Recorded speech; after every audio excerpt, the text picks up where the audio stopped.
She dove into the raging river without thinking, pulling a drowning child back from death after 10 desperate minutes underwater. When the boy whispered his father's name, the entire village went silent with fear. The Mafia boss arrived at dawn, and what he offered her changed everything. Eva's lungs burned as she stumbled down the rocky mountain path, her designer heels abandoned miles ago. Blood seeped through the silk of her torn wedding dress, white fabric now stained with mud and her own desperation. She jumped from a moving car 3 hours earlier, leaving behind the cathedral, the cameras, and Adrian Vale standing at the altar with that cruel smile she'd grown to fear. Her phone was gone, thrown into a ravine deliberately so they couldn't track her. The Vale family owned half the politicians in the country and all the major news networks. Adrian's father could make people disappear with a single phone call. But Eva didn't care anymore. Anything was better than marrying a man who'd broken her ribs during their engagement photo shoot and called it an accident. The mountain air grew thinner as she descended toward a small riverside village. Wooden houses clung to the hillside like desperate prayers. Smoke rose from chimneys. The river below roared with recent rainfall, swollen and angry. Eva's legs trembled. She hadn't eaten since yesterday morning. Hadn't slept in 36 hours.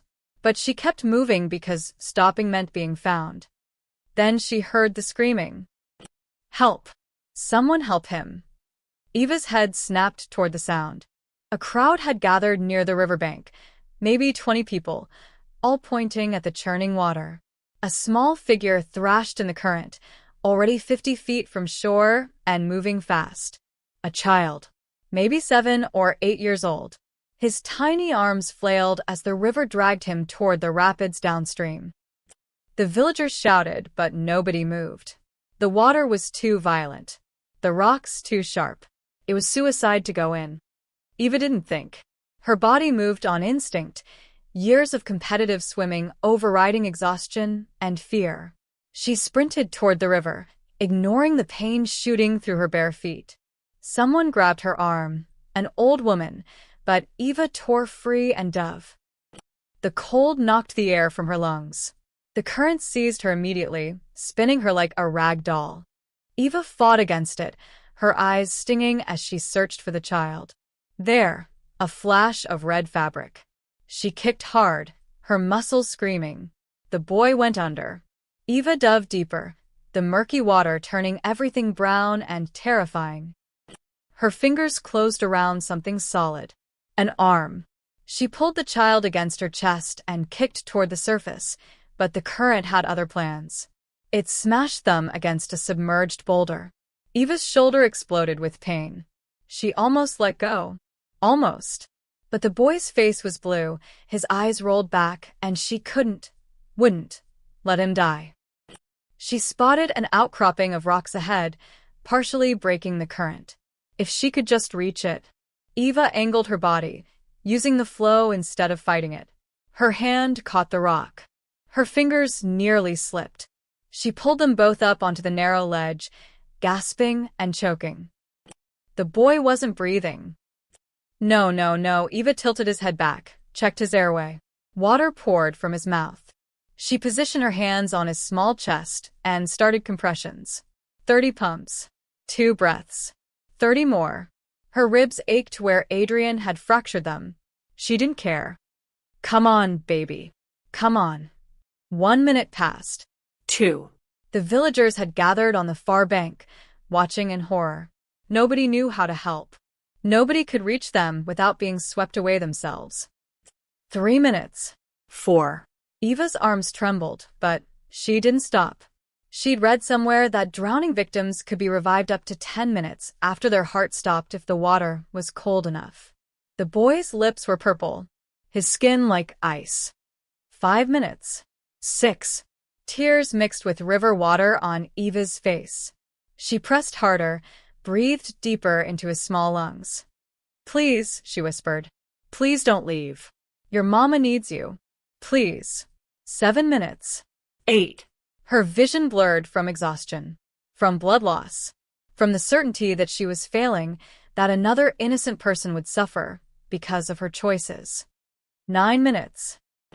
Then, at 9 minutes and 47 seconds, though Eva would never know the exact count, the boy coughed. Water exploded from his mouth. His chest heaved. His eyes fluttered open, unfocused and terrified. "It's okay," Eva sobbed, pulling him close. "It's okay now. You're safe." The villagers erupted in shouts. Someone had found a rope. They threw it across the calmer water near the outcropping. Eva tied it around the boy first, holding him steady as willing hands pulled him to shore. Then she grabbed the rope herself, letting them drag her across.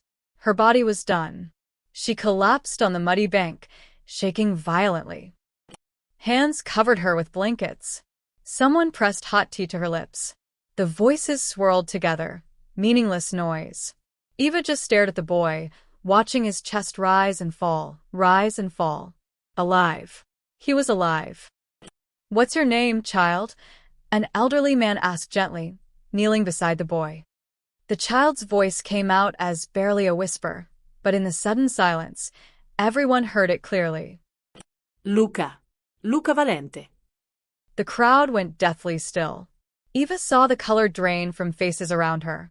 People stepped back instinctively, crossing themselves. One woman actually gasped. "Did he say Valente?" someone whispered. "Get the satellite phone." Now. His father. Oh God, his father will. The elderly man who'd been helping Eva suddenly stood and backed away, his expression transforming from kindness to barely concealed terror. Eva's exhausted mind couldn't process it. She looked down at the small boy clinging to her torn dress, his wet fingers gripping the fabric like a lifeline. "Who's your father, Luca?" she asked softly. The boy's dark eyes met hers, eyes too old for such a young face. "Rafael Valente," he said simply. Then, in a voice that broke her heart, "Everyone's always scared of Papa." Eva didn't know the name, didn't understand why the entire village now looked at her with a mixture of awe and pity. But she would learn soon enough. By morning, everything would change. The black SUVs appeared at dawn like a funeral procession. Eva had spent the night in the village elder's home, watched over by his wife who wouldn't meet her eyes. Luca had refused to let go of her hand, even when the doctor examined him. The boy had fallen asleep finally, curled against Eva's side, and she dozed fitfully, nightmares of Adrian's face mixing with the sensation of drowning. Now she stood in the doorway, still wearing the ruined wedding dress, and watched 5 vehicles roll into the village square with military precision. The engines cut simultaneously. For 10 seconds, nothing moved. Then the doors opened. Men emerged first. Not thugs. These were professionals. Tailored suits, earpieces, hands hovering near concealed weapons. They fanned out, securing the perimeter with practiced efficiency. The villagers who'd gathered scattered like startled birds, retreating into homes and shops. Shutters closed. Doors locked. Then he stepped out. Rafael Valente was not what Eva expected. She'd imagined someone brutal, scarred, obvious in his violence. Instead, the man who emerged from the center vehicle was elegant, tall, maybe 40, with dark hair silvered at the temples. He wore a charcoal suit that probably cost more than her father's car, and moved with the quiet confidence of someone who never needed to raise his voice to be obeyed. But it was his eyes that caught her. Storm gray and ancient, carrying the weight of things Eva couldn't imagine. They swept across the village, cataloging everything, missing nothing. When they found her standing in the doorway with Luca beside her, something shifted in his expression, so subtle she almost missed it. The ice cracked, just for a moment. "Papa." Luca broke free and ran. Rafael dropped to one knee instantly, catching his son against his chest. His arms wrapped around the boy with a gentleness that contradicted everything about his presence. He pressed his face into Luca's wet hair, and Eva saw his shoulders tremble. Just once, just barely. "Luca," he whispered. The word carried oceans of relief and terror. "Mio figlio." "I fell, Papa. The water was so fast and I couldn't breathe and—" Luca's words tumbled out in a rush. I know, Rafael pulled back, his hands framing his son's face, checking for injuries with a father's desperate thoroughness. "Who pulled you out? Who saved you?" Luca turned and pointed at Eva. Every weapon in the square shifted toward her. Not drawn, just ready. Eva's breath caught. She'd faced Adrian's threats, survived his violence, but this was different. These men would kill her without hesitation if their boss commanded it. And she'd die before anyone even investigated. Raphael stood slowly. He walked toward her, and despite herself, Eva took a step back. The door frame pressed against her spine. He stopped exactly 6 feet away, close enough to speak privately, far enough to avoid crowding. A calculated distance. "You went into the river," he said. "Not a question." "Yes." "The current was strong enough to kill you both." "Yes." "How long was he underwater?" Eva swallowed. "Almost 10 minutes. I did CPR on the rocks. I didn't think, You risked your life for a stranger's child." His voice was quiet, neutral. Impossible to read. "He's a little boy. It wasn't a choice." Something flickered in Raphael's eyes. He studied her torn dress, her bruised feet, the way she swayed with exhaustion. His gaze paused on her ribs, where the fabric had torn enough to reveal the purple-yellow bruising beneath. "Old injuries, not from the river." "What's your name?" Eva. "Eva Marchesi." Recognition flashed across his face. The veiled bride. Her stomach dropped. Of course he knew. Everyone knew. Adrian's humiliation had probably made international headlines by now. Billionaire's fiancé flees wedding in dramatic escape. They'd be painting her as unstable, criminal, ungrateful. "I'm not his bride," she said firmly. "I never was." Raphael's expression didn't change, but she sensed calculation behind those gray eyes. He turned to address the gathered villagers, his voice carrying easily across the square. "This woman saved my son's life. Luca Valente lives because of her courage." He paused, letting that sink in. "The Valente family honors its debts. She is under my protection now. Anyone who speaks of her presence here, anyone who gives information to those hunting her, answers to me personally." The threat was implicit but unmistakable. Several villagers nodded frantically. Others looked ill. Raphael turned back to Eva. "Name your reward. Money, property, safe passage to any country. It's yours." "I don't want anything." The words came out sharper than intended. "I just want to leave quietly. No attention. No headlines. Just let me disappear." "Into these mountains? Winter comes early here. You have no supplies, no shelter, no money." His tone wasn't mocking, just factual. "Adrian Vale's people are already searching. They have helicopters tracking dogs, thermal cameras. You'll last maybe 48 hours. That's my problem." "No." Luca's small voice cut through the tension. He'd cross to Eva and grab her hand again. "She can't go, Papa. She's my guardian. The river gave her to me." Raphael's jaw tightened. He looked at his son's pleading face, then at Eva's defiant one. For a long moment he seemed to be fighting some internal battle. Then his phone buzzed. He checked it, and his expression darkened. "It seems we have a more immediate problem," he said quietly. "Adrian Vale's private investigators arrived in the next valley an hour ago. They're offering a reward for information about a woman in a white dress." His eyes met Eva's. "You have perhaps 3 hours before they reach this village." The trap closed around her. Eva felt it like a physical weight. "Come with me," Raphael said. It wasn't quite an order. Not quite a request. "My estate is secure. You'll be safe while we determine the next move." "I don't need a man to save me." "No," he agreed. "You clearly don't. But my son needs you alive. And I pay my debts." He gestured to the SUVs. "Choose quickly, Eva Marchesi. Run and be caught by nightfall, or accept sanctuary from someone who understands what it means to be hunted." Eva stared at the open SUV door like it was the entrance to a cage. Every instinct screamed that trading one powerful man for another was insanity. Adrian had started with promises of protection too. Look where that led. "I need a minute," she said. Raphael nodded once and stepped back, giving her space. Luca still clung to her hand, his grip surprisingly strong for such a small boy. The village elder's wife appeared beside Eva, her weathered face tight with worry. "Signorina," she whispered urgently, "you must go with him.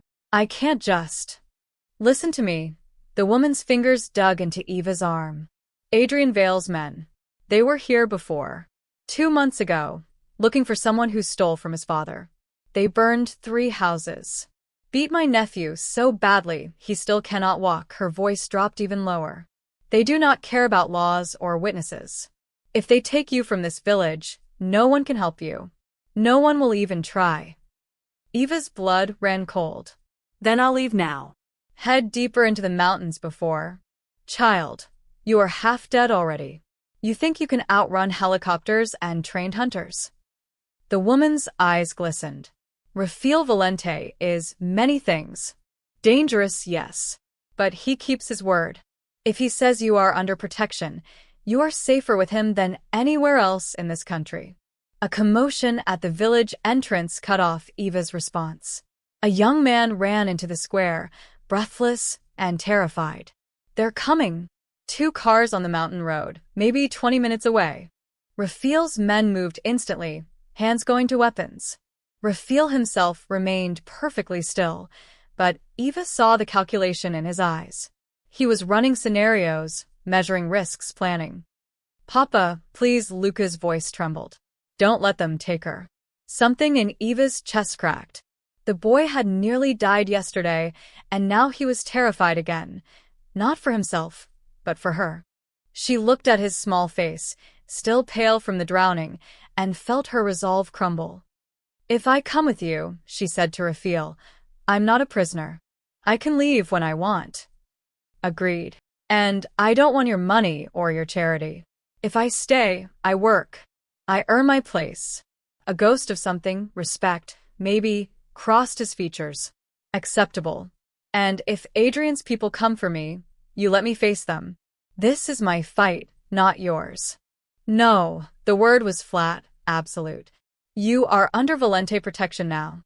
That means Adrian Vale's men will have to go through me to reach you." Non negotiable. They stared at each other for a long moment.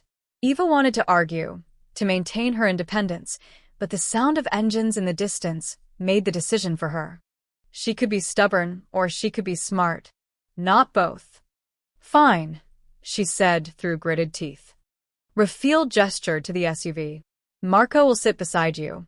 He's my head of security and has strict orders not to touch you unless you're in immediate danger." He paused. "Luca may ride with us if that makes you more comfortable." It was a small concession, but it mattered. Eva nodded and let Luca pull her toward the vehicle. As she climbed in, she caught sight of the elder's wife making the sign of the cross. Whether blessing or warning, Eva couldn't tell. The interior smelled of leather and gun oil. Marco, a mountain of a man with kind eyes, settled into the seat beside her with professional distance.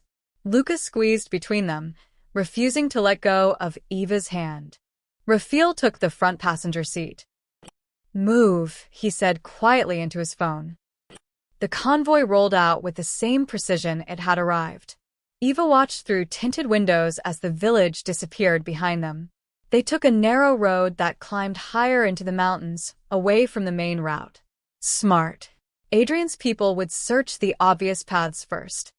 10 minutes later, they passed a turnoff where 2 black sedans were visible in the distance, heading toward the village they'd just left. Eva's breath caught. That close. She'd been that close to being caught. "They will question everyone," Rafael said without turning around. His voice carried to the back seat easily. "The villagers will say a woman matching your description passed through yesterday, but left at dawn, heading east. My people already planted evidence, footprints, torn fabric. It will buy us time." "You planned this."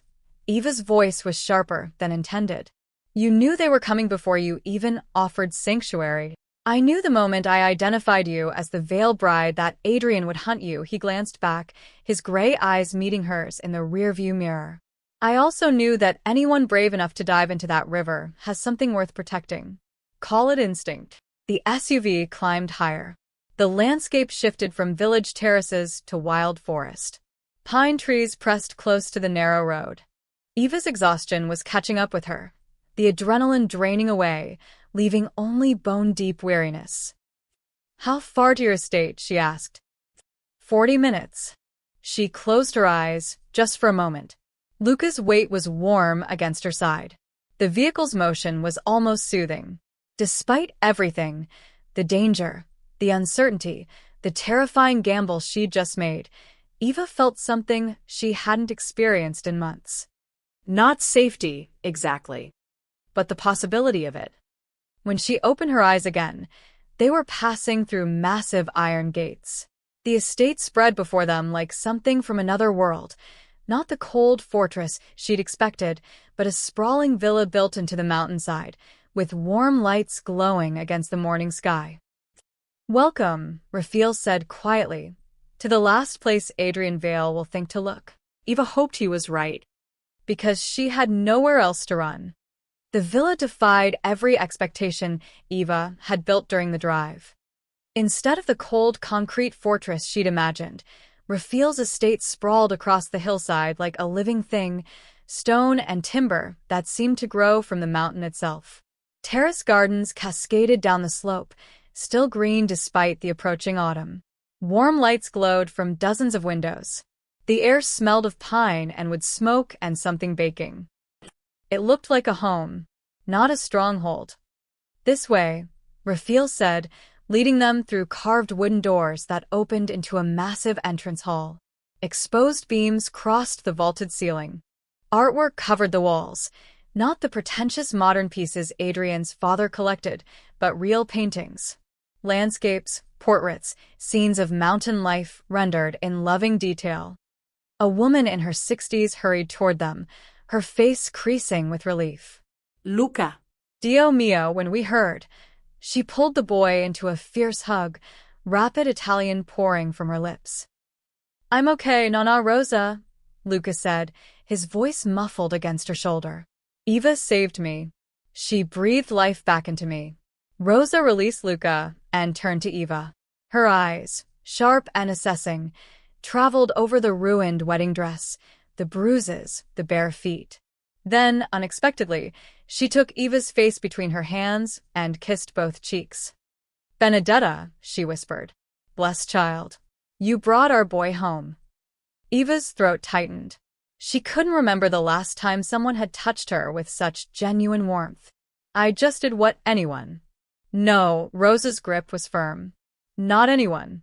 Most would have watched him drown rather than risk themselves. "You are brave." "Foolish, maybe, but brave," she turned to Raphael. "She looks half dead." "When did she last eat?"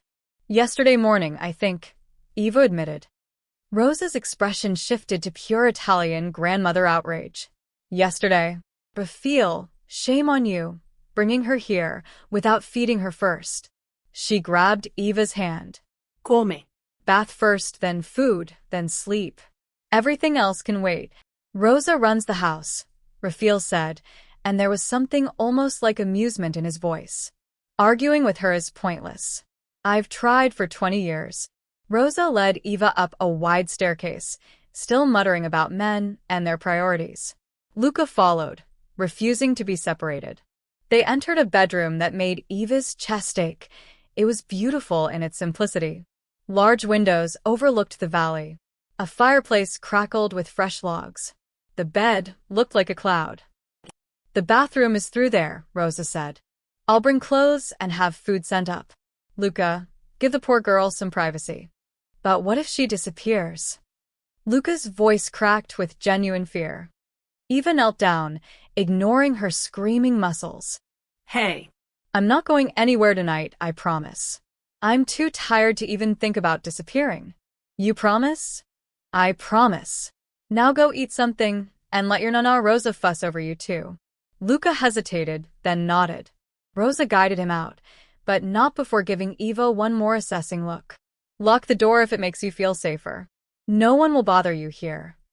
When they left, Eva did lock the door. Then she stumbled into the bathroom and nearly wept. A massive tub sat beneath a window framing the mountain vista. Someone had already started filling it, steam rising into the cool air. Bottles of soap and oils lined the edge. Simple, expensive, nothing like the chemical-laden products Adrian had insisted she use, because they were proper brands. Eva peeled off the destroyed wedding dress and left it in a heap on the floor. Good riddance. Her reflection in the mirror shocked her. Hollow eyes, tangled hair, bruises everywhere. The old injuries from Adrian stood out in ugly yellows and greens against her ribs and upper arms. New scrapes from the river covered her legs. She looked like a war survivor. Maybe she was. The hot water was transcendent. Eva sank in up to her chin and felt her muscles a knot for the first time in days. She stayed until the water cooled, washing away river mud and blood and the last physical traces of her old life. A knock on the bedroom door made her tense. "It's just me," Rose's voice called. "Leaving clothes and food outside. Take your time, Kara." Eva wrapped herself in the softest towel she'd ever touched and cracked the door. A tray sat on the floor with bread, cheese, soup, fruit. Beside it, a pile of clothes, practical things, sweatpants, and a sweater that would actually fit. She ate mechanically, barely tasting the food but feeling her body absorb the energy desperately. Then she pulled on the clothes and approached the window. The sun was setting over the valley, painting everything gold and crimson. From here, she could see the river where she'd nearly died yesterday. It looked peaceful now, reflecting the sky like a ribbon of silk. Beyond it, the mountains stretched endlessly.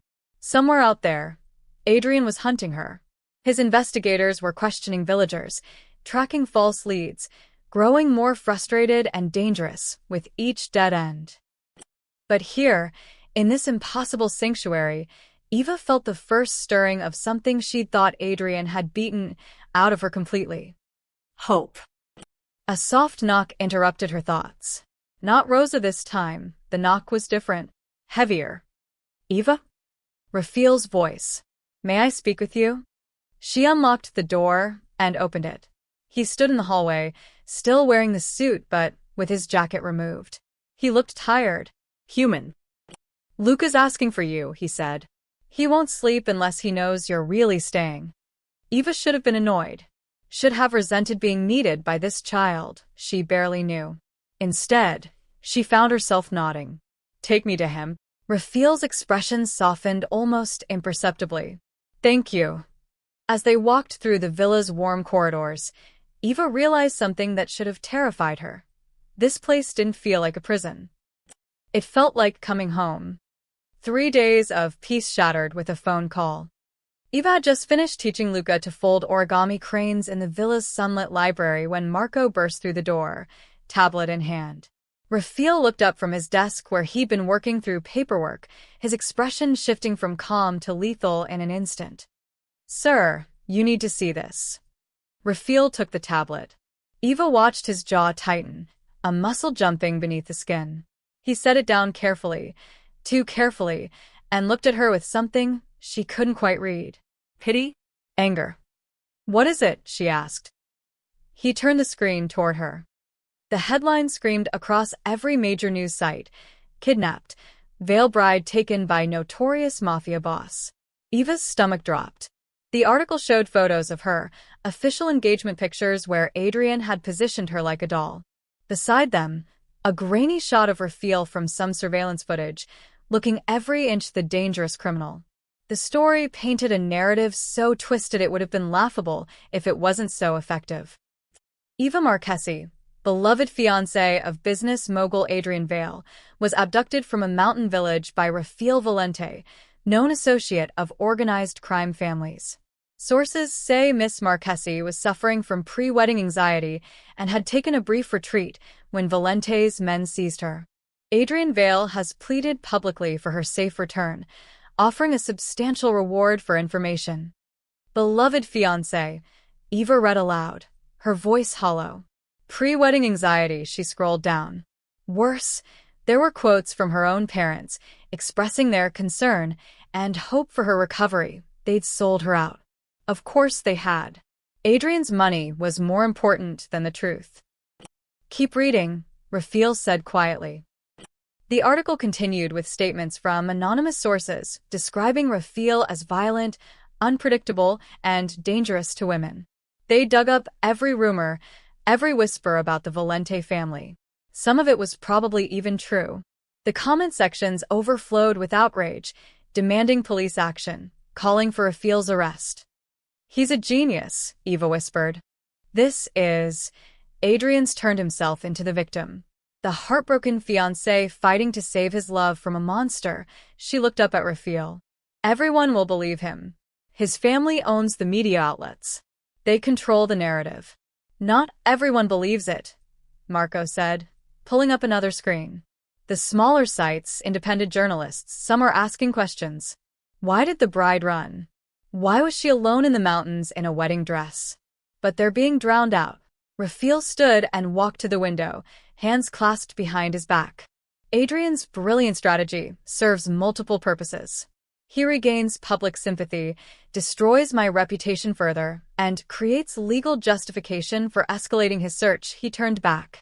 "Within 24 hours, he'll have government support. Police, federal agents, all looking for the kidnapped bride."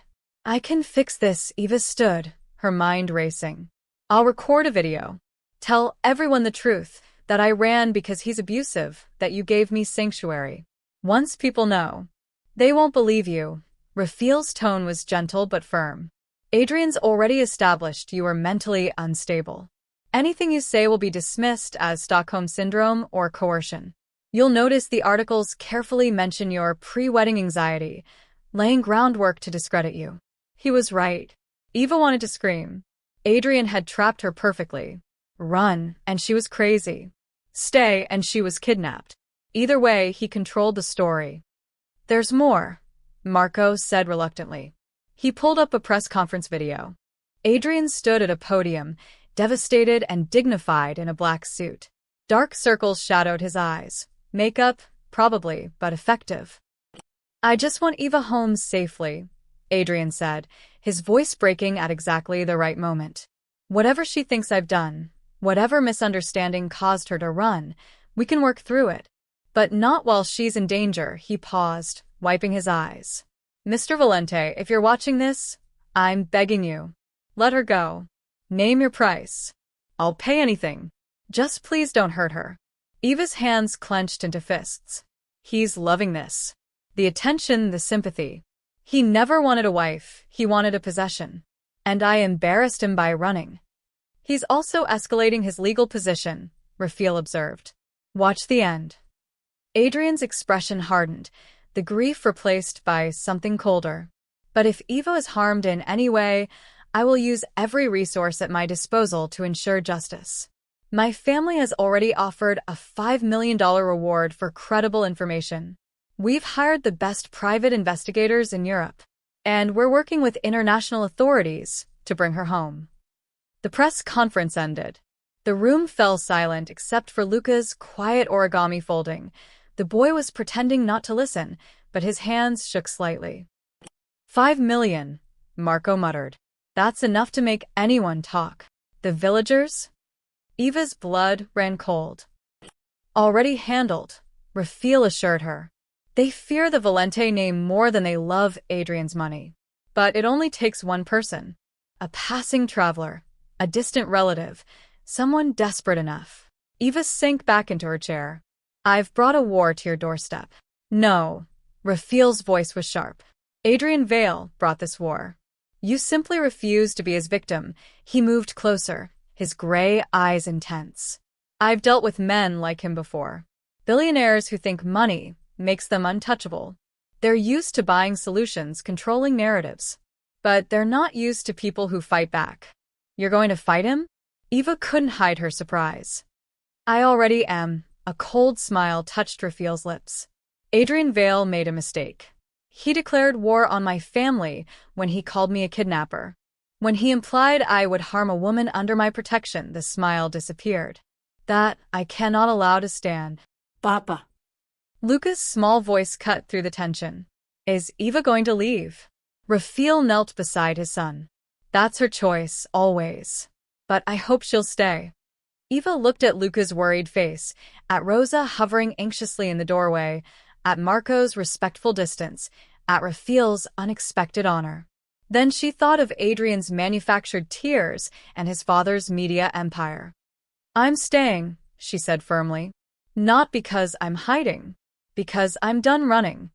The morning after Adrian's press conference, Eva found Luca sitting alone by the villa's fountain, staring at the koi fish with unusual intensity.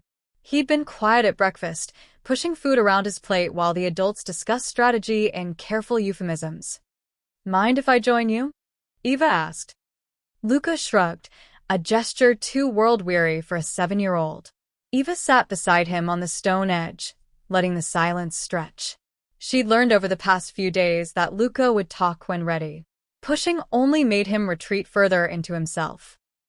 "The fish don't care about anything," Luca said finally. "They just swim. Nobody hunts them or lies about them on TV." Eva's chest tightened. "You saw the news. Nana Rosa tried to hide it, but I heard Marco talking. That man, your almost husband, he said Papa kidnapped you. He said Papa's dangerous." Luca's voice dropped to a whisper. "Is Papa a bad person?" The question hung between them, weighted with a child's desperate need for truth. Eva chose her words carefully. "Your Papa is complicated," she said. "He's done things I probably don't understand, and maybe wouldn't approve of. But bad people don't prioritize evacuating villages during floods. They don't employ grandmothers like Rosa, who clearly adore them. And they definitely don't let their 7-year-old sons ask hard questions. But people are scared of him. People are scared of what they don't understand. Your Papa has power, and power makes people nervous." Eva met Luca's dark eyes, so like his father's. "But here's what I know for sure. Your Papa loves you more than anything in this world. I see it in how he looks at you, how he drops everything when you enter a room. That's not bad. That's the best thing a person can be." Luca was quiet for a long moment. "Do you think I'll be scary when I grow up? Like Papa?" "I think you'll be exactly who you choose to be." Eva gently bumped his shoulder. "Hey, you know what your Papa told me yesterday? That you used to love swimming before the accident. That you were fearless in the water." Luca's expression shuddered immediately. "That was before. Before you almost drowned." He nodded, his small hands clenching. "Now the water's scary. I have nightmares about it pulling me under, filling my lungs. I can't," his voice cracked. "I can't even take baths anymore without feeling like I'm drowning." Eva's heart broke for him. She understood that fear. The way trauma could transform something innocent into something terrifying. "What if I told you the water doesn't have to be scary? That we could teach your brain to remember water as something good again?" How? "Small steps. Together." Eva stood and offered her hand. "Want to try something?" Luca hesitated, then took her hand. Eva led him through the gardens to a small ornamental pool near the eastern terrace, barely 2 feet deep, crystal clear, filled with smooth stones. Nothing like the violent river. "Just look at it first," Eva said. "Notice how calm it is. How you can see all the way to the bottom." They sat at the edge for 10 minutes, Eva talking about the physics of water, about surface tension, and how different it was in still pools versus rivers. Making it scientific, less emotional. Luca listened intently, some of the fear easing from his shoulders. "Can you touch the surface?" Eva asked. Luca extended one finger, barely grazing the water before jerking back. But it was progress. "Good. That's really good, Luca." They spent an hour there, Luca gradually building courage. By the end, he had both hands submerged, watching the water ripple around his fingers with something almost like wonder.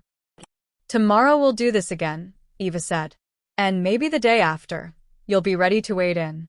No pressure, no timeline. We move at your speed."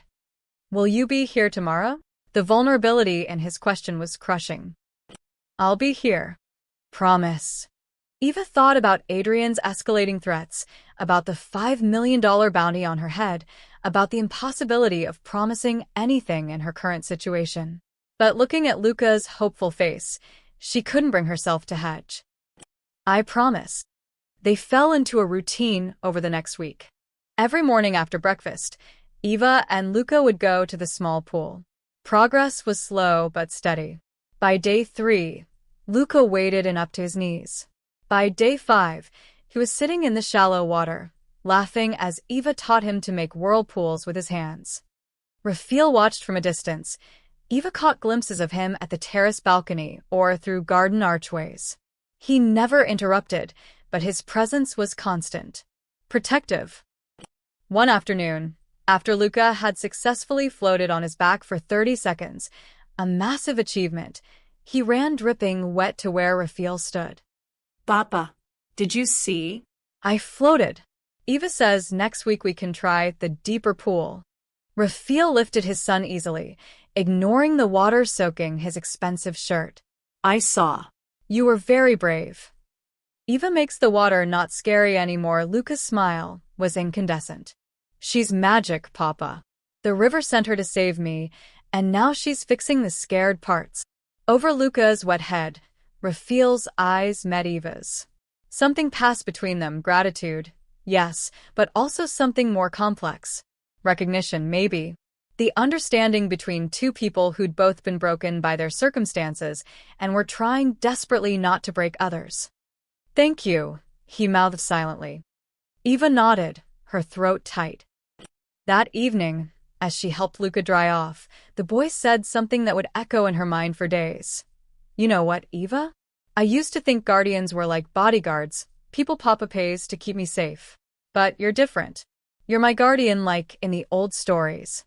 The kind who comes when you need them most and stays because they choose to. I do choose to, Eva realized aloud.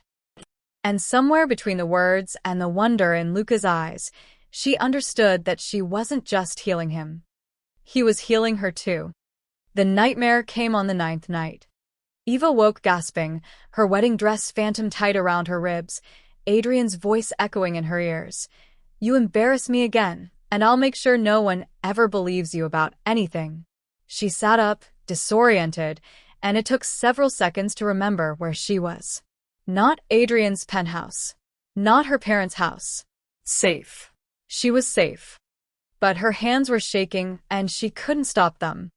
She pulled on Rose's borrowed robe and stepped onto her balcony. The mountain air was cold, sharp enough to cut through the panic. The valley stretched below, dark except for scattered village lights. 2 weeks ago, she'd been drowning in that river.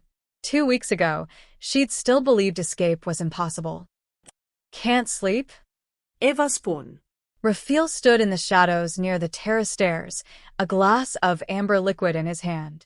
He wasn't wearing a suit for once, just dark pants and a simple shirt, looking almost human. I didn't mean to disturb you, Eva said. You didn't. I don't sleep much. He took a sip of his drink. The nightmares are worse at night, aren't they? During the day, you can convince yourself you're fine. But at night, the brain doesn't lie. Eva wrapped her arms around herself. Personal experience? Extensive. He moved closer, but maintained his usual careful distance. Do you want to talk about it, or do you want me to leave you alone? She should have said leave. Should have maintained the walls she'd carefully constructed. But something about the darkness, about Rafael's matter-of-fact tone that didn't demand or pity, made the words spill out. I keep dreaming I'm back at the altar. Adrian's beside me, and everyone's watching, and I know, if I say I do, I'll never leave. That I'll disappear into being Mrs. Vale until there's nothing left of Eva, her voice cracked. And in the dream, I can't move. I can't speak. I just watch myself die slowly, while everyone applauds. Rafael was quiet for a long moment. How long was he hurting you?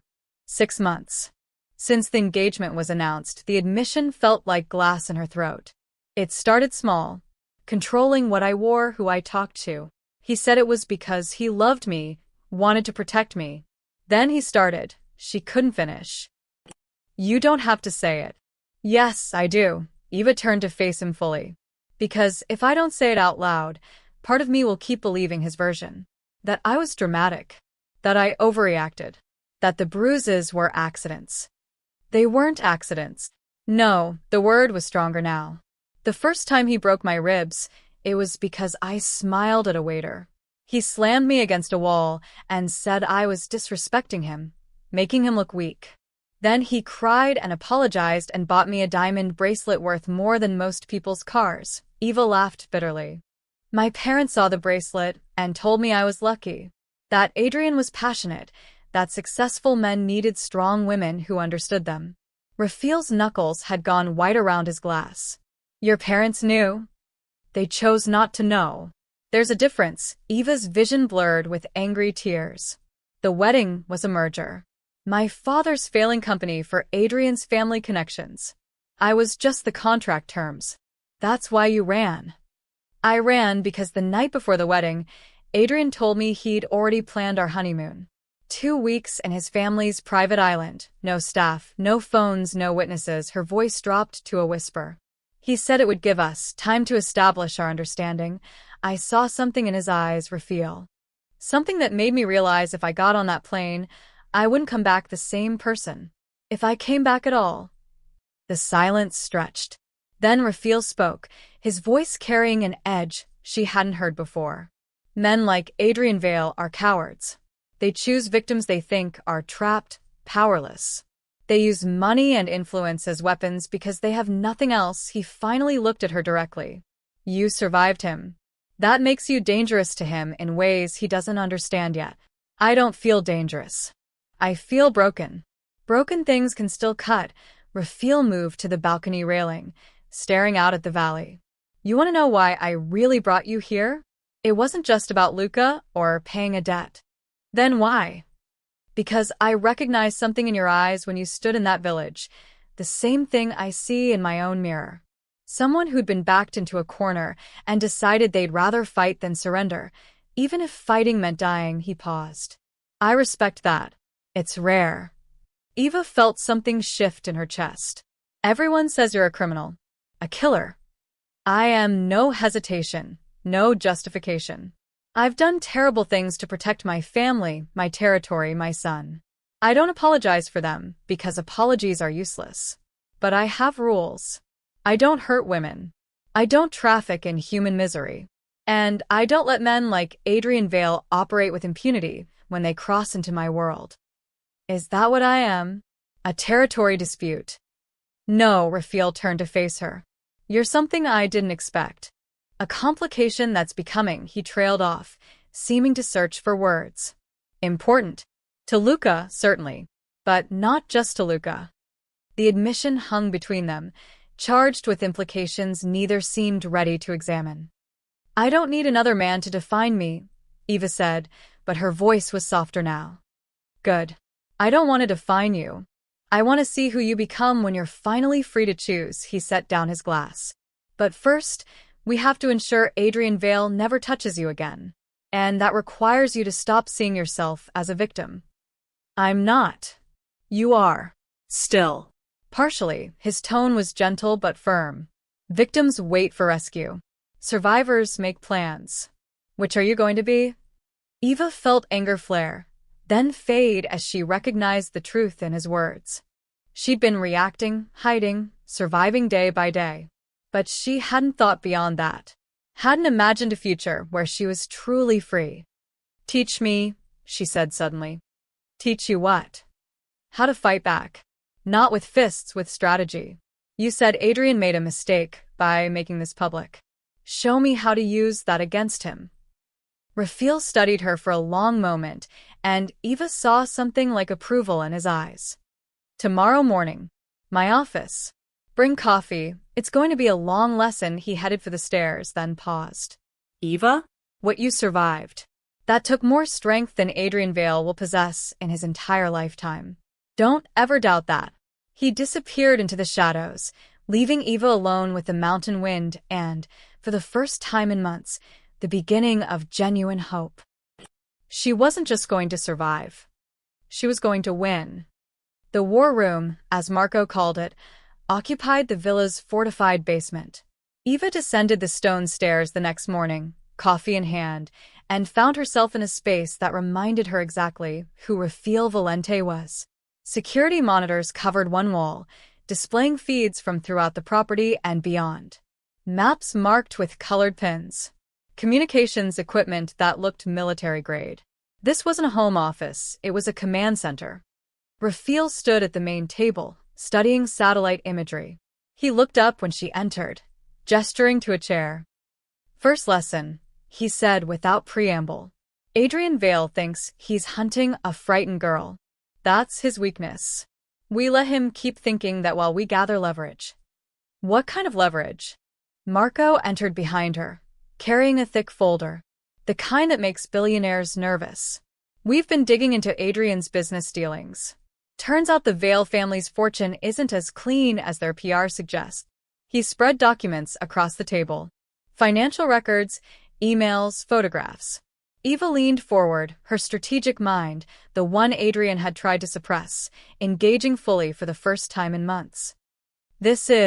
She picked up a banking statement. "Money laundering? Through shell companies in the Caymans."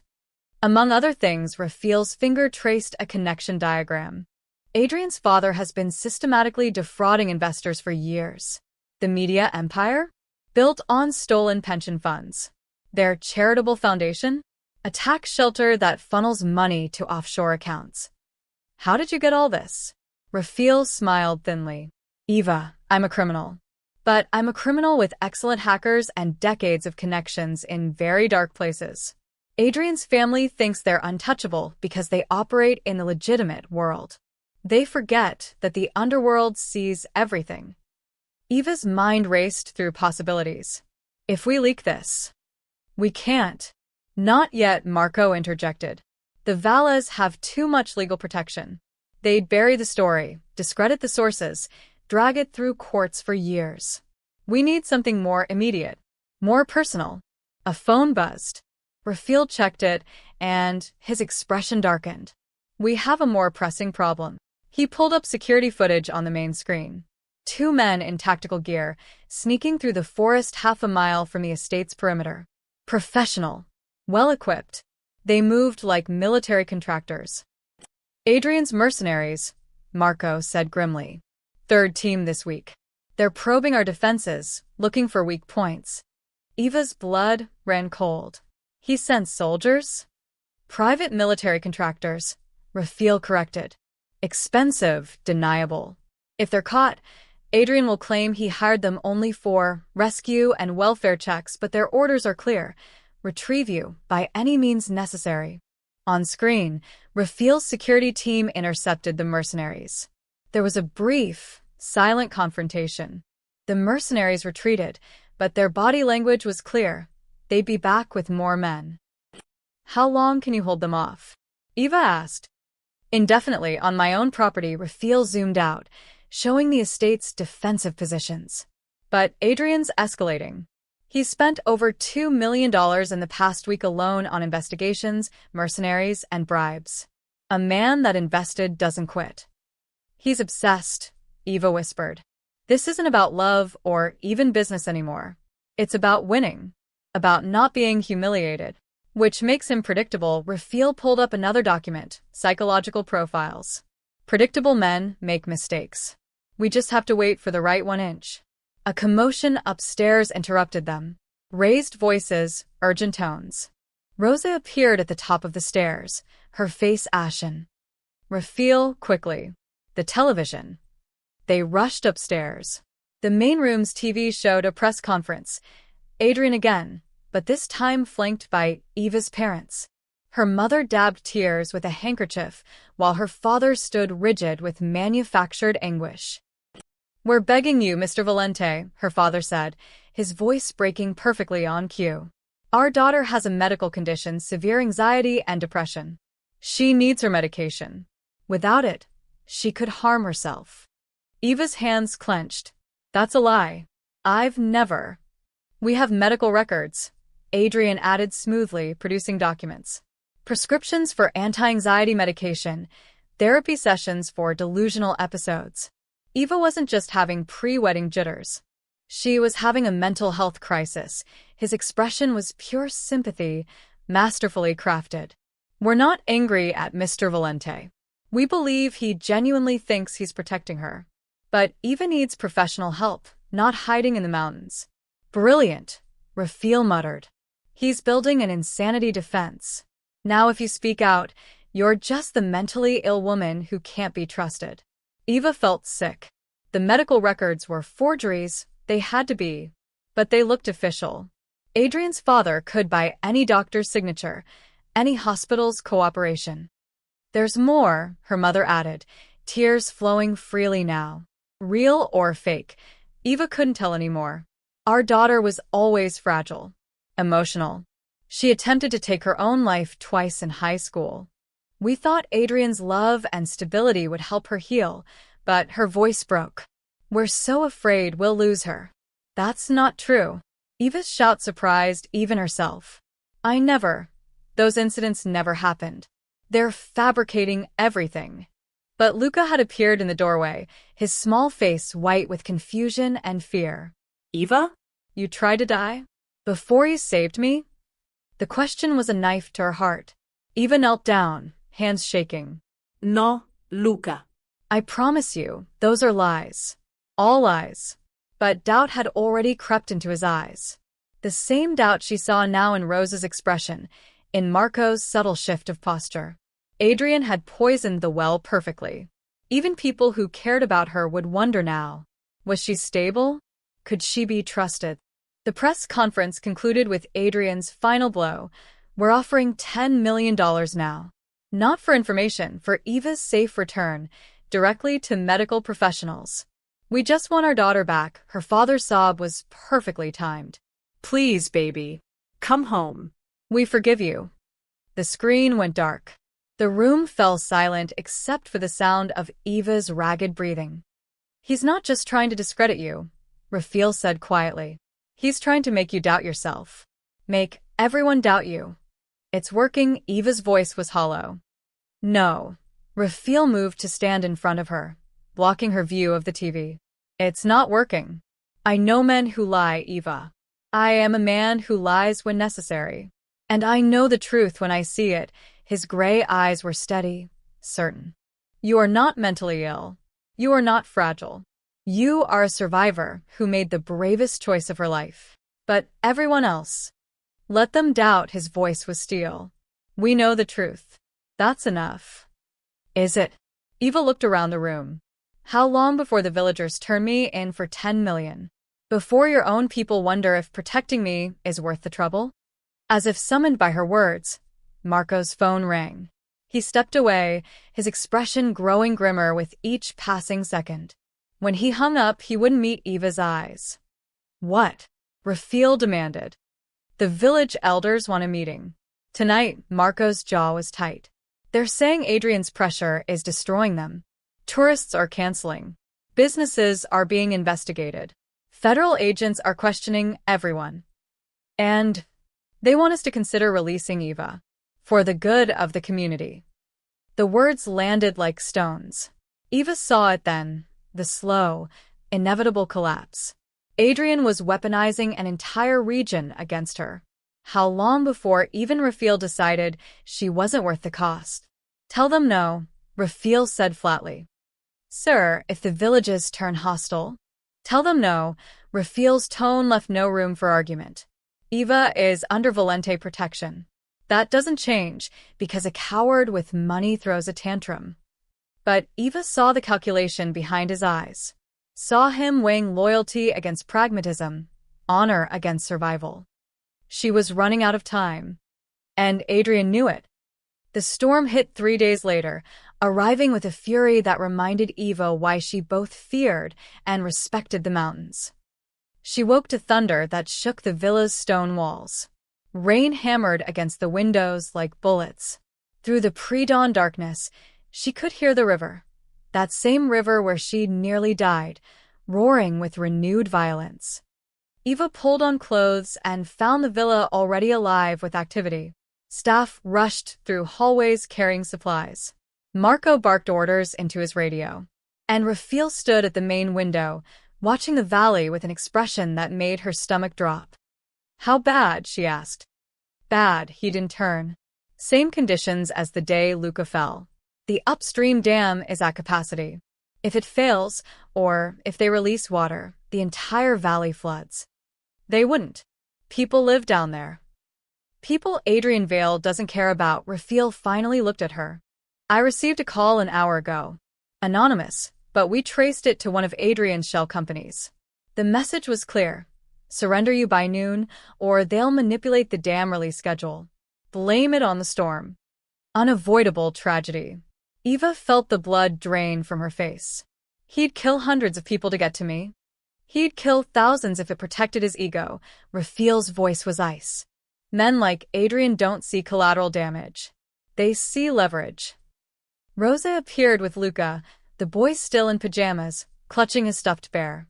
The river's rising fast. The villagers are panicking. Through the window, Eva could see lights flickering on throughout the valley. Even from this distance, the fear was palpable. These people had survived alongside this river for generations. They knew what it could do when angry. We have to evacuate them, Eva said. I've already given the order. Raphael gestured to Marco. Every vehicle we have is heading down. We'll move them to higher ground, to the eastern settlements. But that's... Marco hesitated. Sir, that's exposing our entire operation. Our routes, our safe houses, our resources. If the authorities track the evacuation, then they track it. Raphael's tone was final. I won't let civilians drown because of a decision I made. Evacuate everyone. Prioritize children and elderly. Use force if anyone refuses out of stubbornness. Eva watched him orchestrate the operation with precision that spoke of military training. This was the man people feared, not because he was cruel, but because he was competent. Dangerous.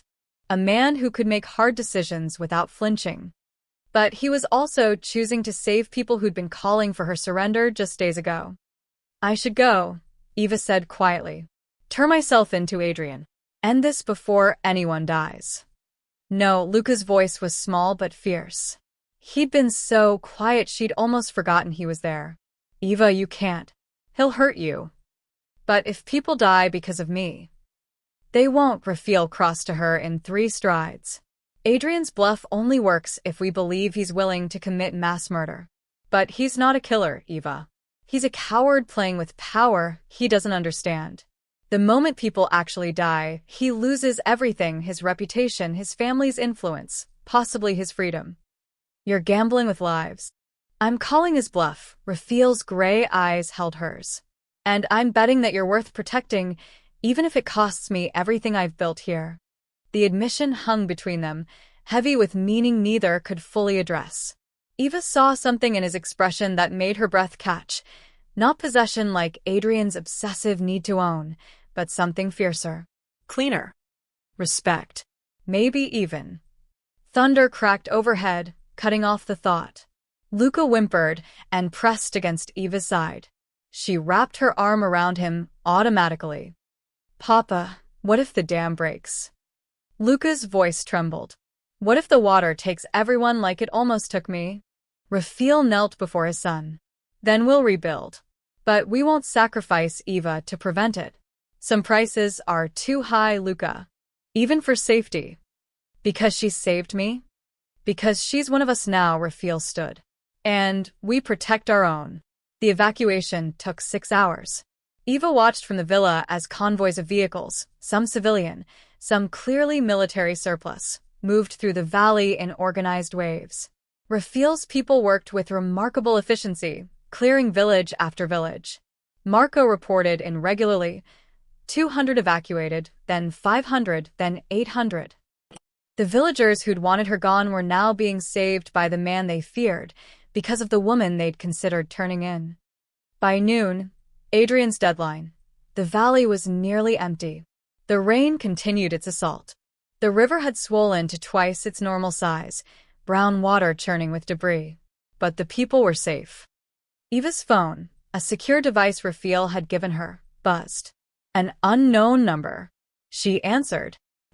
Hello, Eva. Adrian's voice was silk over steel. Watching the storm?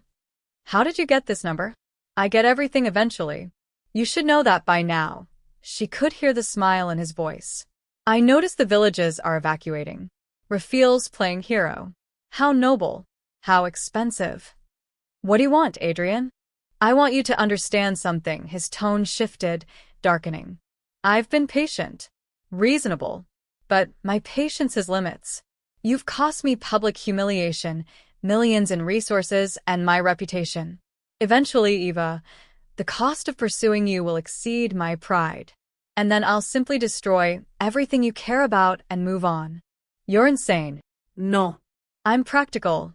Adrian's voice was almost gentle now, the tone he'd used before breaking her ribs. Last chance, Eva. Come home willingly. Be my wife. Play the role you were born for. Or I'll make sure that everyone you've touched in that mountain suffers. The boy. The old woman. Even Rafael. I'll dismantle his organization piece by piece until there's nothing left. Eva's hand tightened on the phone. Through the window, she saw Luca helping Rosa pack supplies, his small face serious with concentration. Saw Marco coordinating with team members who clearly respected him. Saw Rafael at his command post, protecting people who didn't even fully trust him. She thought about Adrian's world, cold penthouses and colder smiles. A gilded cage that got smaller every day. Then she thought about origami cranes and gentle swimming lessons. About Rosa's warm hands and Luca's trust. About a man who chose honor over expedience. No, Eva said clearly. What? You heard me. No. I'm not coming back. Not today, not ever. You can threaten and manipulate and throw money at this situation forever. It won't change my answer. Adrian's silence was more terrifying than his anger. When he finally spoke, his voice carried a promise that made her blood freeze. Then you've made your choice. And I've made mine.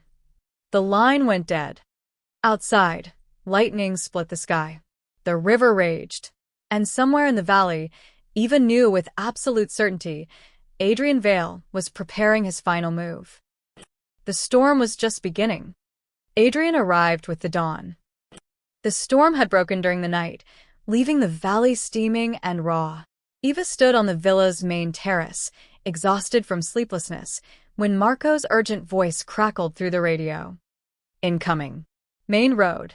Wani vehicles. Media trucks, private security, and he paused. Sir, there are federal vehicles too. He brought the government. Rafael appeared beside Eva, fully dressed despite the early hour. He'd probably never slept. Smart. Make it official, make it public.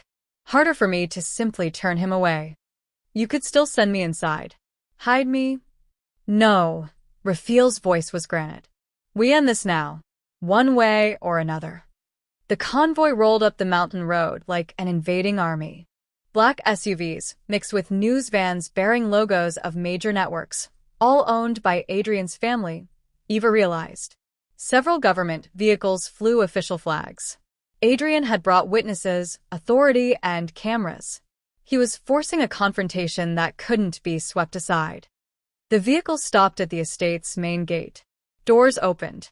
Adrian emerged first, immaculate in a navy suit, his expression perfectly calibrated, concerned but determined. Behind him came Eva's parents, both looking appropriately distraught. Then federal agents in tactical gear. And finally, the media with their cameras already rolling. Rafael Valente. Adrian's voice carried across the distance, amplified by the cameras. I've come for Eva Marchesi. I have a court order authorizing federal agents to retrieve her for medical evaluation. I'm asking you peacefully, let her come home. Marco appeared at Rafael's shoulder. It's legitimate.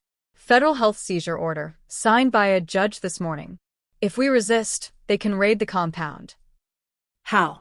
Eva breathed. Money. Rafael's jaw was tight. Adrian's father bought a judge. Manufactured medical evidence. It's legal on paper, evil in practice. Adrian continued his performance for the cameras. We don't want violence. We just want to help a troubled woman get the care she needs. Mr. Valente, you've been kind to shelter her, but this has gone far enough. She needs doctors, not. He gestured at the villa. Whatever this is. Eva felt the trap closing. If she stayed silent, Adrian's narrative won. If she went willingly, she'd disappear into some private facility Adrian controlled. But if Rafael fought, she saw it then, the endgame Adrian had been building toward all along. Force Rafael to either surrender her or resist federal authority. Either way, Adrian won. Either she was recaptured, or Rafael became a federal fugitive, his protection worthless. I have to go down there, Eva said. No, Rafael started. Yes, she turned to face him fully. Not because he wins. Because this ends with the truth, not with violence. She looked at the cameras, at the witnesses. He wants a public confrontation? I'll give him 1 inch. Before Rafael could protest, Eva walked toward the gate. Her legs shook, but she kept moving. Behind her, she heard Luca's voice. Eva, wait. But she couldn't stop. Wouldn't stop. The cameras swung toward her as she approached. Eva heard the reporters' excited murmurs, saw Adrian's expression flicker, surprise, then satisfaction. He thought she was surrendering. He was wrong. Eva stopped 10 feet from the gate, close enough for every camera to capture her clearly. She wore simple clothes, jeans, and a sweater Rosa had given her. No makeup, no styling. Just herself. I'm Eva Marchesi, she said, her voice steady. And I need everyone watching to understand something. I'm not kidnapped. I'm not being held against my will. I'm here because Rafael Valente offered me sanctuary when I ran from an abusive engagement. Eva, sweetheart. Her mother started forward. Don't. Eva's tone was ice. You knew, mother. Both of you knew what Adrian was doing, and you looked the other way because his money was more important than your daughter's safety. Adrian stepped forward, his expression perfectly sympathetic. Eva, you're confused. The stress, the medication you stopped taking. I was never on medication. Eva's voice rose.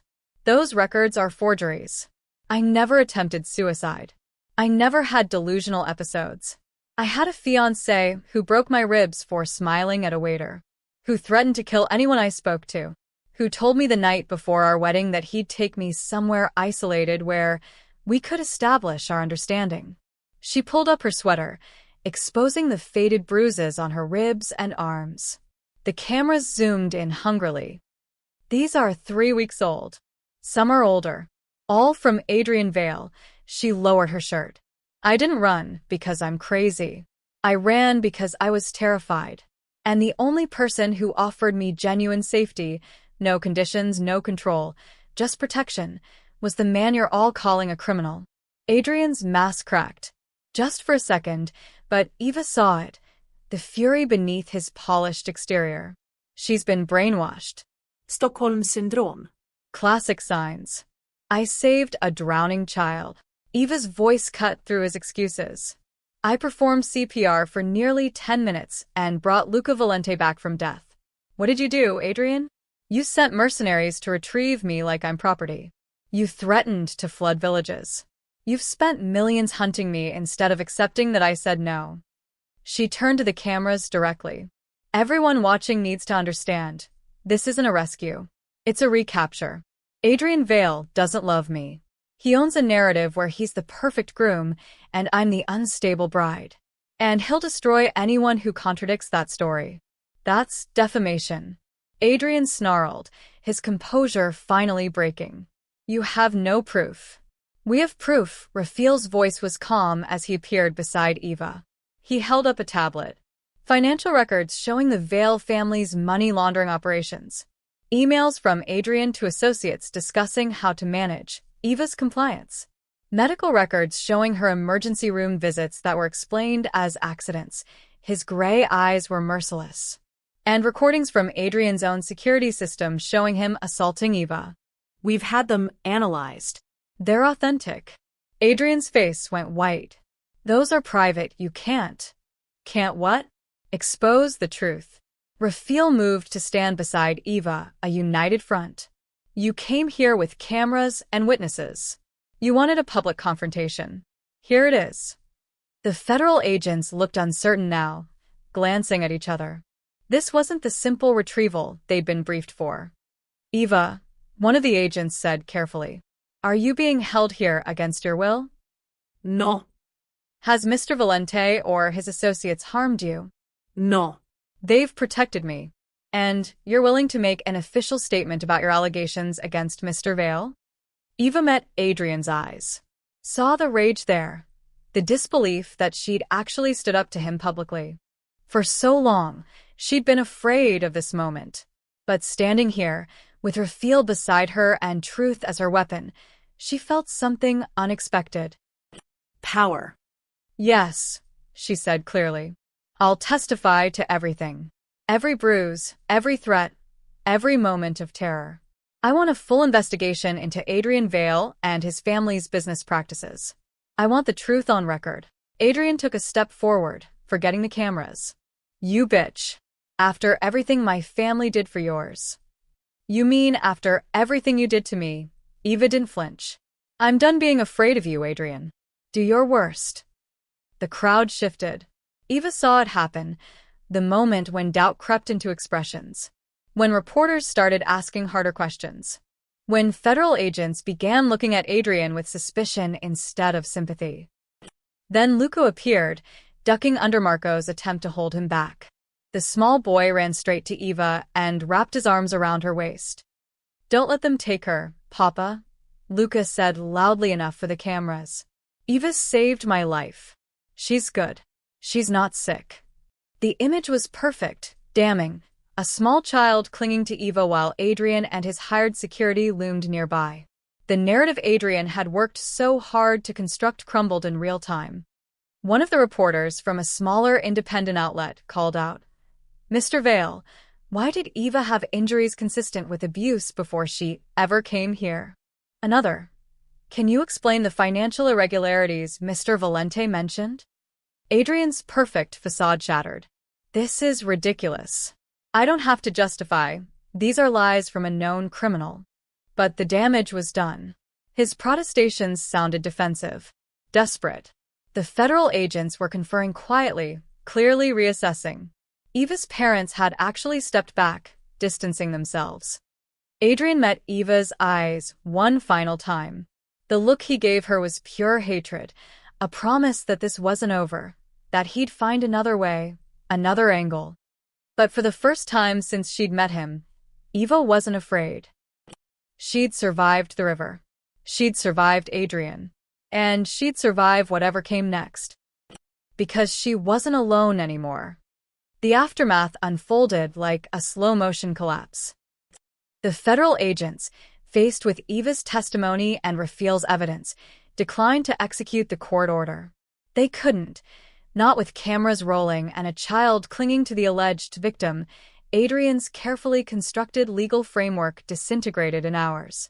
By noon, the judge who'd signed the seizure order had recused himself amid allegations of impropriety.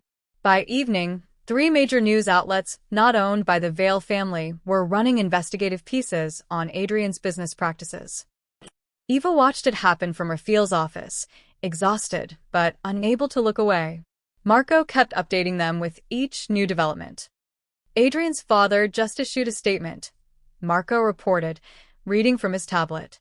Claiming Adrian acted independently, that the family had no knowledge of his regrettable behavior. They're cutting him loose. Smart, Raphael said. Sacrifice the son to save the empire. Eva felt a strange hollowness. She'd expected triumph, vindication. Instead, she just felt tired. What happens to him now? Legal investigations, probably civil suits from investors once the financial crimes come to light. At minimum, his reputation is destroyed. Raphael studied her carefully. He'll never have the power to hurt you again. That's what matters. Is it over then? The immediate threat? Yes. But men like Adrian don't forget. His tone was pragmatic, not comforting. You'll need to be careful for a long time. He may not be able to reach you directly, but he'll still have money, connections, spite. So, I can never really be free. You're as free as any of us are. Raphael's slight smile was sad. Freedom isn't the absence of threat. It's the choice to live despite it. 3 days later, the valley had returned to cautious normalcy. The evacuated villagers came home to find their houses intact, their lives essentially unchanged except for the knowledge that the Mafia boss on the hill had chosen to save them. Eva walked through the village with Luca, buying supplies Rosa had requested. People stared. Of course they did. But the hostility had faded. An old woman nodded respectfully. A shopkeeper gave Luca extra candy. The change wasn't dramatic, but it was real. They don't hate you anymore, Luca observed, swinging the shopping bag. They never hated me. They were afraid. Eva squeezed his hand. Fear makes people do things they're not proud of. Like how Papa seems scary, but he's actually good. Exactly like that. They found the river by the old village square, the same river where Luca had nearly died. It flowed peacefully now. The storm's fury dissipated. Children played at the edges under watchful parental eyes. The water sparkled in afternoon sunlight. "Want to go in?"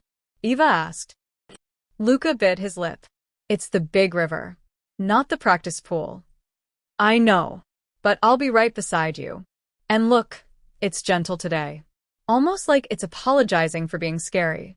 Luca considered this with a 7-year-old's solemn logic. Then he nodded. "Okay, but you have to hold my hand." They waded in together, the cool water rising to their knees. Luca tensed initially, memories clearly flooding back. But Eva kept talking about water temperature, about the smooth stones under their feet, about how the river was just water, neither evil nor good, just powerful and deserving of respect. "I'm doing it," Luca whispered, wonder in his voice. "I'm in the river and I'm not scared." "You're very brave." "No, you're brave." "I'm just borrowing your brave until I have enough of my own." Eva's throat tightened. "That's the smartest thing anyone's ever said to me." They stayed until the sun began setting, painting the mountains gold and crimson. When they climbed out, soaking wet and laughing, Raphael was waiting on the riverbank. He'd been watching from a distance, Eva realized. Always watching, always protecting. "Papa, I did it.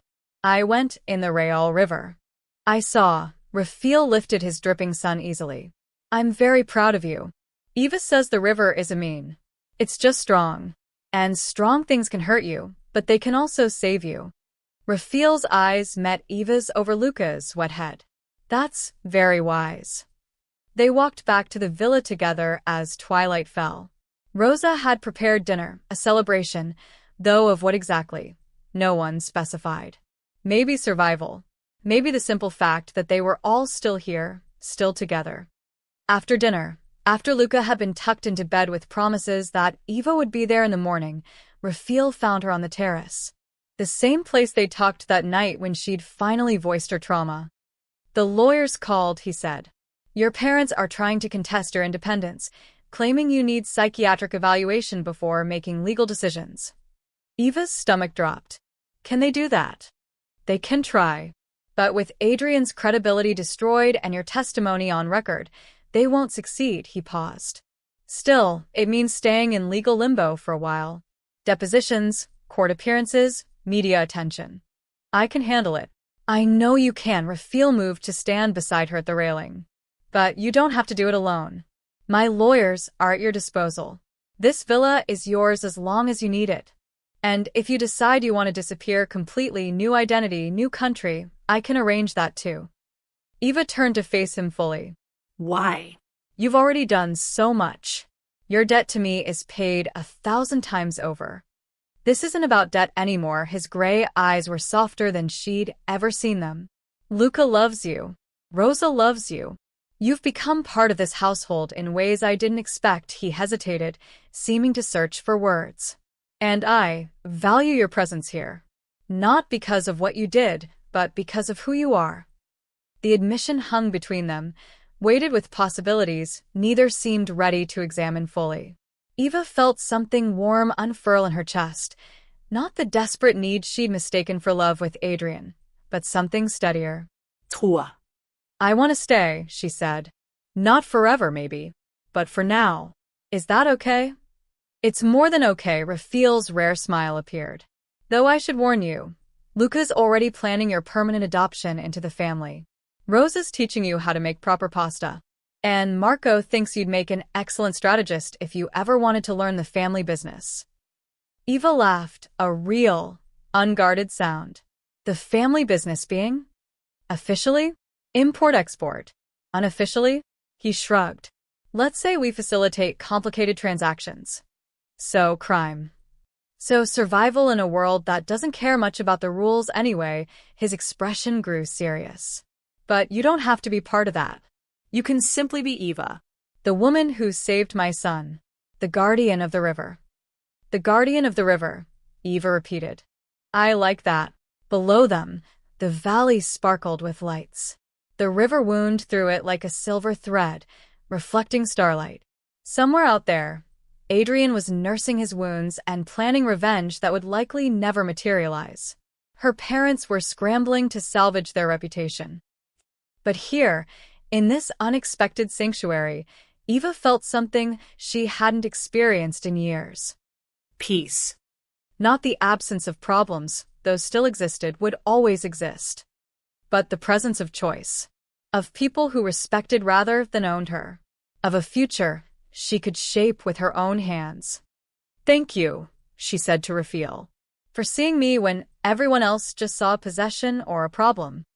Thank you, he replied, for reminding me that some things are worth protecting, even when it's inconvenient. They stood together in comfortable silence as night deepened around them, two survivors who'd found unexpected shelter in each other's orbit. The storm had passed, and what remained was possibility. 6 months later, the valley had transformed, and so had Eva.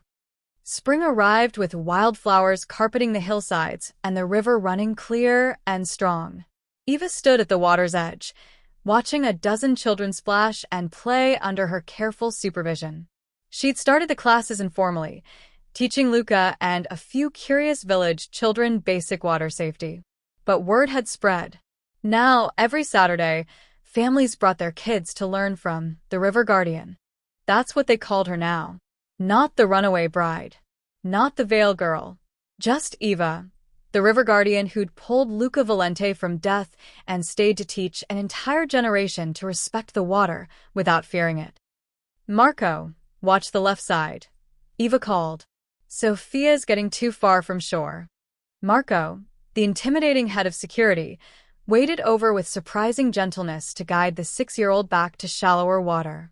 He'd become Eva's unofficial co-instructor. Turns out the former military man was excellent with children and had a gift for teaching safety protocols. Rosa appeared on the bank with refreshments, as she did every week. The older woman had essentially adopted Eva, teaching her not just cooking but the complicated politics of valley life, the unwritten rules of Raphael's world. Your lawyer called, Rosa said quietly as Eva took a break. The court finalized everything. Your parents' petition was denied. You're legally independent now. Eva felt a weight lift she hadn't fully acknowledged carrying. And Adrian? Under investigation by 3 different federal agencies. His assets are frozen.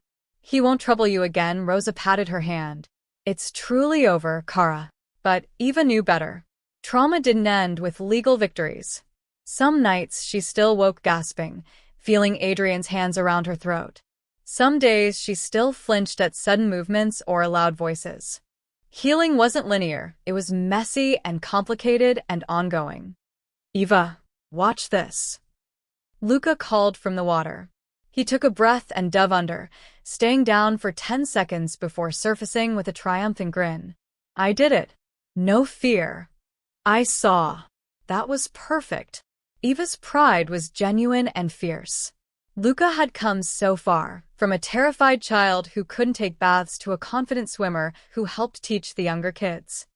As the class wrapped up and parents collected their children, Eva noticed many left small gifts, fresh bread, vegetables from gardens, hand-carved trinkets.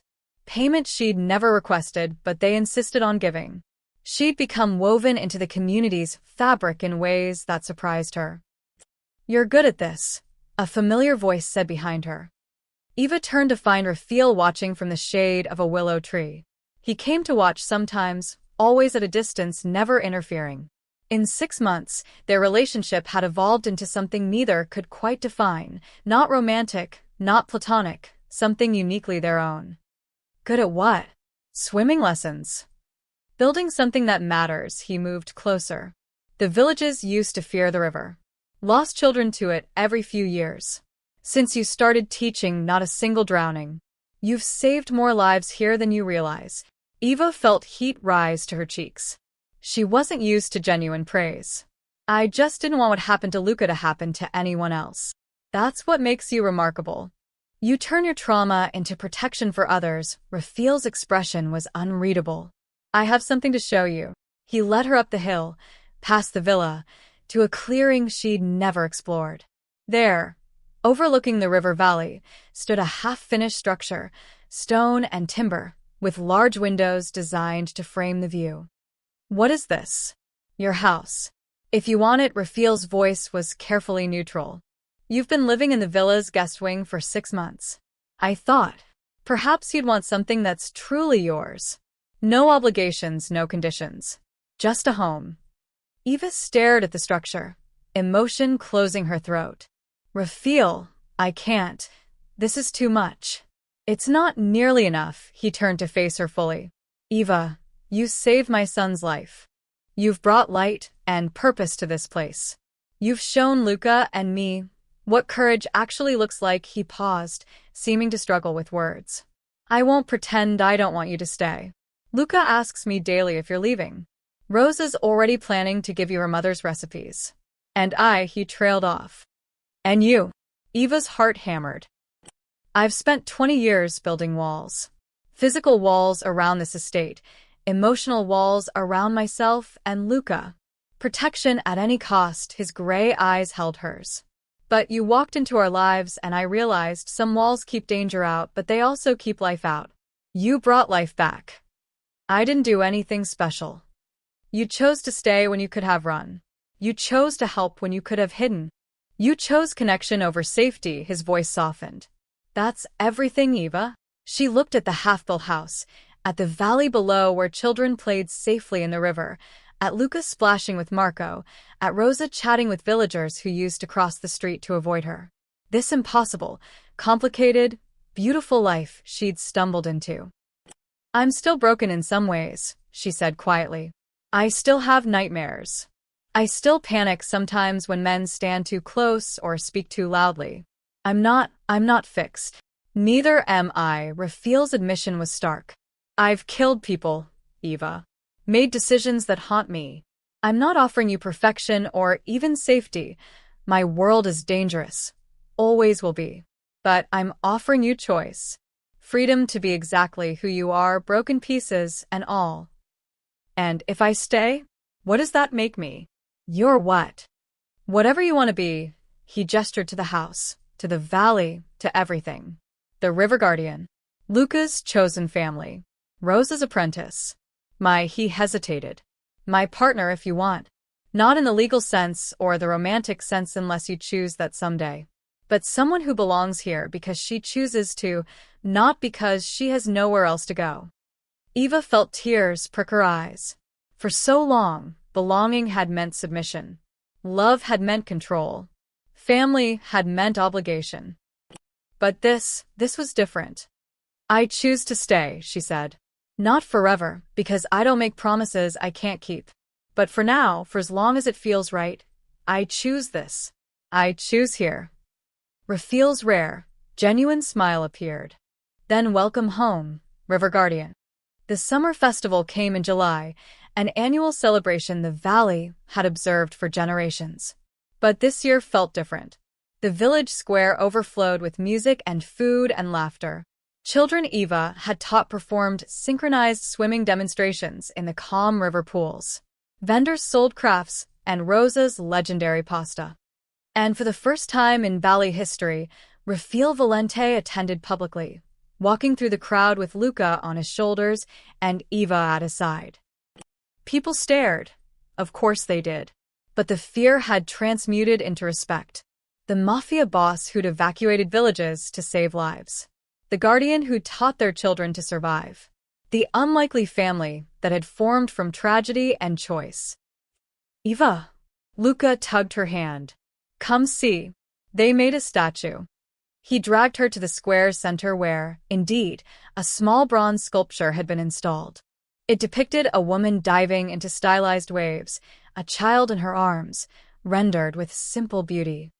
The plaque read, "To Eva Marchesi, the River Guardian, who taught us that courage is not the absence of fear, but the choice to save others despite it." Eva's vision blurred. Around her, villagers applauded. Rosa was crying openly. Even Marco looked suspiciously emotional. "You did that," Raphael said softly beside her. "You earned that." Eva looked at the statue, at her own image cast in bronze. Not as Adrian's fiancée. Not as her parents' bargaining chip. Not as anyone's possession. Just Eva. The woman who'd chosen to dive. Who'd chosen to stay. Who'd chosen to build something beautiful from the wreckage of her old life. She'd run from a wedding and found herself in a river. She'd saved a child and been saved in return. She'd faced down her demons, some external, some internal, and emerged not unscathed, but unbroken. Luca wrapped his arms around her waist. "You'll always be my guardian, right?" "Always," Eva promised. And meant it. As the sun set over the valley, painting everything gold and crimson, Eva stood surrounded by her chosen family. Not the family she'd been born into, not the family she'd almost been forced into, but the family she'd built through courage and choice and catastrophic love. She was not a bride bought with dowries or controlled by contracts. She was the River Guardian. Chosen by the water. Chosen by Luca. Chosen by herself. And that made all the difference.